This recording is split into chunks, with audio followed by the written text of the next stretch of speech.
लगातार पिछले 4 से 5 session market gap down open होने के बाद और पिछले एक महीने में 4% की गिरावट देने के बाद मार्केट आज एक रिकवरी पर है।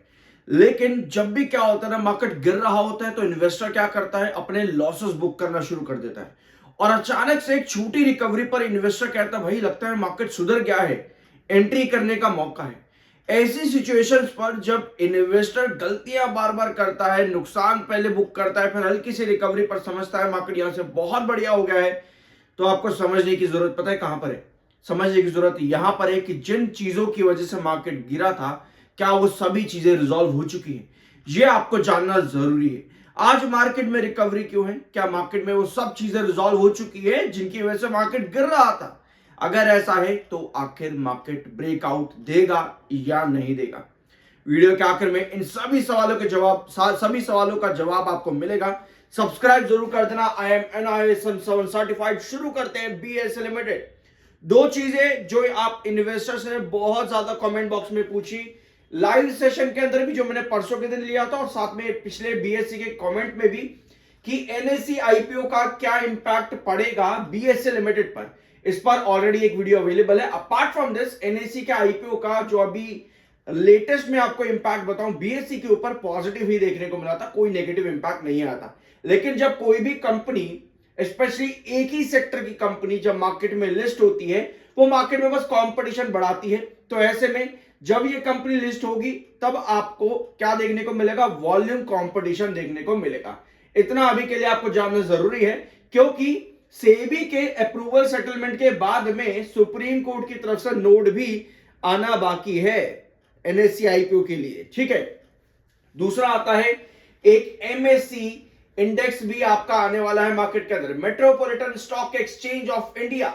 ये एक्सचेंज भी आपका नया मार्केट के अंदर आने वाला है और यहां भी 1 फरवरी से माना जा रहा है कि ट्रेडिंग स्टार्ट हो जाएगी। इस अपडेट को डिस्कस किया है पिछले वीडियोस के अंदर, जरूर देख लेना। ये भी कोई नेगेटिव साइन नहीं है BSE लिमिटेड के लिए, ऑल्दो कुछ इंपैक्ट इसका भी वॉल्यूम्स के ऊपर पड़ता देखने को मिल सकता है, जो अल्टीमेटली कंपनीज के किस पर इंपैक्ट करती है? प्रॉफिट्स के ऊपर। अपार्ट फ्रॉम दिस, सेबी ने जितने भी नए रूल्स और रेगुलेशन लेकर के आए पिछले 2 हफ्तों के अंदर, जितने भी ड्राफ्ट थे वो सभी आपको यहां पर मिल जाएंगे। मार्केट कैप को लेकर के क्या क्या चेंजेस सेबी लेकर के आ रहा है, micro cap, small cap, mid cap, ये तो आप सुनते ही होंगे। माइक्रो कैप में क्या क्या चेंजेस हैं ये भी आपको मिल जाएगा, और IPO और OFS को लेकर के क्या क्या चेंजेस हैं सेबी की तरफ से, ये भी आपको मिल जाएंगे, जरूर देख लेना। लेकिन मैं आपको फिर बता दूं, जितनी भी मैंने अभी आपको चीजें सुनाई, NSE, MSCI या फिर ये माइक्रो और आपका मार्केट और IPO और OFS, इनमें से कोई ऐसा पॉइंट नहीं है जो कि BSE लिमिटेड के लिए नेगेटिव हो फिलहाल के लिए। अभी जितनी भी गिरावट BSE में मिली 2840 से, जहां पर हैंगिंग बेस बनना जरूरी था क्योंकि वो उसका मिड रिस्ट्रिक्शन था, तो जो भी गिरावट आई वो सिर्फ और सिर्फ मार्केट की टेंशन की वजह से।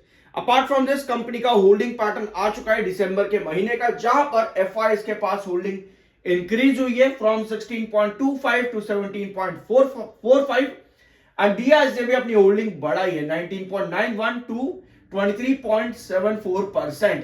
पब्लिक ने सेलिंग करी है 63.78 से 58.73। जब स्टॉक गिरता है पब्लिक क्या करती है? टॉप पर एंट्री करके टॉप पर ही डाउन पर सेलिंग करना स्टार्ट कर देती है, यानी कि नुकसान। और आपके लार्ज इन्वेस्टर्स क्या करते हैं भैया? वही डाउन ट्रेंड के अंदर एंट्रीज करते हैं। तो ये चीज आपको देखनी बहुत जरूरी होगी। बट मैं आपको फिर बता दूं, दिसंबर का डाटा ये आ चुका है, लेकिन दिसंबर का डाटा डजंट मीन कि भैया जनवरी में एंट्री कर ली। इसका मतलब ये है 1 अक्टूबर से लेकर के 31 दिसंबर के बीच में एंट्री करिए, और उस समय शेयर का प्राइस क्या रहा होगा, उन लेवल्स के बीच में कहीं ना कहीं आपको मिलेगा कि FIs और DIs ने यहां एंट्री करी है और पब्लिक ने वहां सेल किया है। इसको जरूर नोट कर लिया करो। वो आपका जो टेक्निकल है 60.3 का MFI है, 43.2 का आपका RSI है, और ये है चार्ट। ये सबसे इंपॉर्टेंट पॉइंट है, यहां पर जरूर देखना, यहां पर जरूर देखना। ये है सेंसेक्स का चार्ट। ठीक है। अब सेंसेक्स में ये कल के दिन कैंडल बनी थी, ये कैंडल क्या होती है? एक छोटा सा क्लिप मैंने आप लोगों के साथ शेयर किया था। इसको कहते हैं वेटिंग ब्रेकआउट कैंडल। क्यों कहते हैं? क्योंकि इस तरह की कैंडल आपकी ब्रेकडाउन देती है प्रीवियस रेड बेयरिश कैंडल के नीचे, जहां नीचे की टेल लंबी हो और ऊपर की टेल छोटी हो। ये कैंडल वेट करती है किसी पॉजिटिव न्यूज का। अगर वो न्यूज आती है तो कैंडल्स अगले सेशन के अंदर इस तरह की आपकी बनती है, ग्रीन कैंडल्स, जो कि आपको ब्रेकआउट की तरफ लेकर के जाती है। ये क्या बोला मैंने भी आपको, ये होती है वेटिंग कैंडल, वेटिंग ब्रेकआउट। मतलब कि जो भी कंडीशन आपकी खराब गई, जिसकी वजह से मार्केट पिछले एक महीने में 4% गिरा, ये वेट करती है भैया, ब्रेकआउट दिलाती है आपको एक सेशन का, देखती है कि भाई मार्केट यहां से आप पॉजिटिव होगा या नहीं होगा। मतलब कि जो खराब खबरें थी जिसने मार्केट को 4% गिराया, क्या वो यहां रिजॉल्व हो गई? ये कैंडल इस पॉइंट को इंडिकेट करती है। अगर रिजॉल्व हो गई है तो यहां सस्टेनेबल कैंडल बनेगी और फिर मार्केट ब्रेकआउट देगा। लेकिन क्योंकि रिजॉल्व नहीं हुई है तो ये वेटिंग ब्रेकआउट कैंडल सिर्फ और सिर्फ आज के सेशन का मोमेंटम है और ऊपर की टेल सेल को इंडिकेट कर रही है, मार्केट वापस से डंप करेगा। ये पॉइंट आपको मालूम होना चाहिए। और बीएसई लिमिटेड में भी यही चीज आपके सामने है। कंसोलिडेटेड कैंडल 2620 के पॉइंट के पास आपकी बनी, वापस से स्टॉक आ चुका 2620 से 2720 के बीच में, जो कि आपका इंपॉर्टेंट कंसोलिडेशन जोन है। आज के दिन 2720 पर स्टॉक ने क्या किया है, रिजेक्शन फेस किया है। तो ये कंडीशन इस समय बीएसई लिमिटेड की।